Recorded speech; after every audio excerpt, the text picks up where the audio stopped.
bukan hanya diucapkan dengan lisan, tetapi juga disampaikan dengan perbuatan selama kita menjalani hidup ini. Bismillahirrahmanirrahim. Assalamualaikum warahmatullahi wabarakatuh.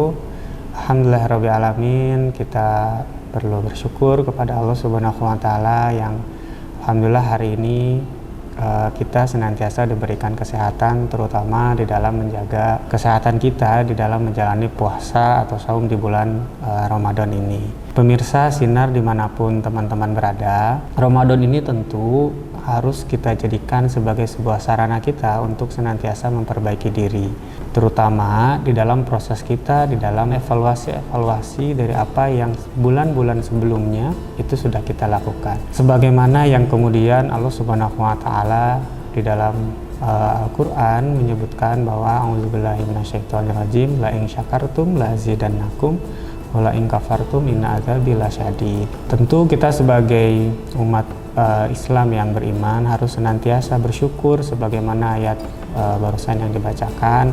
Kenapa? Karena yang bersyukur itu nikmat kita akan ditambahkan. Menurut atau mengutip dari apa yang disampaikan oleh Buya Hamka, syukur itu ibarat bukan hanya diucapkan dengan lisan, tetapi juga disampaikan dengan perbuatan selama kita menjalani hidup ini.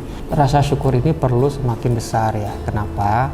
Kita hari ini bisa makan butir nasi yang kita makan di satu piring setiap teman-teman sahur maupun setiap teman-teman berbuka itu melalui proses yang panjang, mulai dipanen, kemudian didistribusikan ya ke pasar, lalu kemudian orang tua kita atau bahkan kita sendiri yang kemudian beli gitu. Kita lupa bahwa sebutir nasi yang kita makan itu ternyata melalui proses yang panjang. Bentuk yang lain yang tidak hanya kita bisa ucapkan dengan kata-kata itu adalah kita paham bahwa tanaman yang kemudian kita panen, yang akhirnya kita bisa makan, itu juga melalui proses yang panjang gitu, dari mulai dirawat gitu.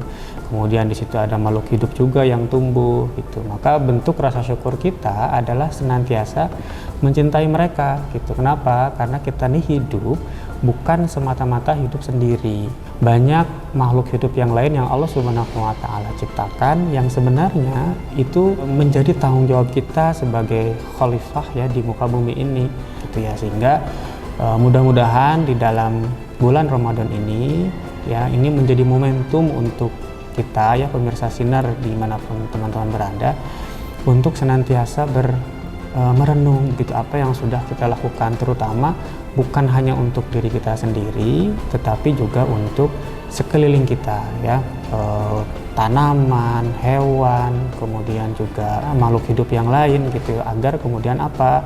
Supaya kita sadar bahwa kita ini hidup tidak sendiri, tetapi juga perlu peduli terhadap lingkungan di sekitar kita. Terima kasih untuk kesempatannya. Mudah-mudahan apa yang disampaikan ini menjadi pengingat khususnya untuk saya dan teman-teman pemirsa Sinar dimanapun teman-teman berada. Mudah-mudahan bermanfaat. Nasrul minallah, fathun qarib, wa basyiril mu'minin. Assalamualaikum warahmatullahi wabarakatuh.